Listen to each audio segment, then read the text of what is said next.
Right. So when it comes to credit score, it's good to be, well, you must be registered on the electoral roll.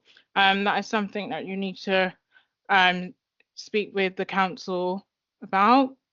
When you have, for example, if you are using a credit card, it's best to take out a um, no interest credit card, so it saves you paying back more in the long run.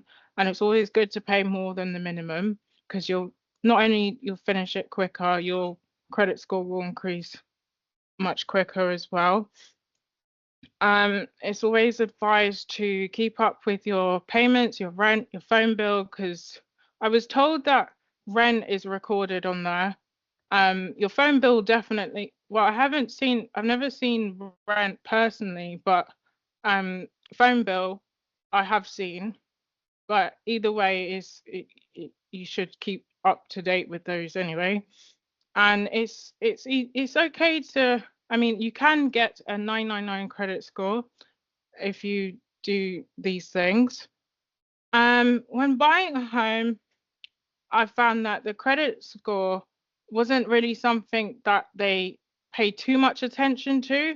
It was more so if you had any outstanding debts, and if you did, how big or small were they? And if they, for example, if they were over a certain amount, then the banks would require you to um, reduce it significantly so it's manageable enough for when you get a mortgage.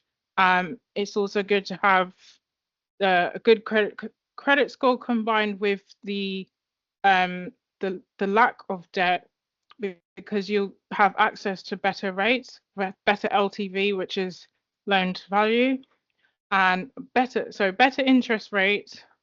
Um, if you have a good profile, they usually look for at least 3 years income and a permanent job, although I kind of bypassed the permanent job. Um, I was actually doing fixed term contract, but they said that I just need to prove that I'd be kept on. However, they didn't actually follow up with that. So um I, I don't know, it may work differently for everyone.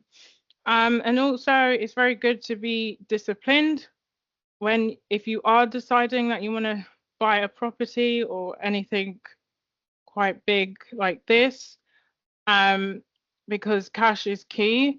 So anything you buy at this point, from starting to buy property up until completion, will need to be paid for in cash. You wouldn't be able to use any cards, because that will be considered. So that would mean, yeah, being very disciplined and not going out and spending money on things that you don't need, going out partying and things of that nature. But once you have got your property, you're free to do whatever you want, but within reason.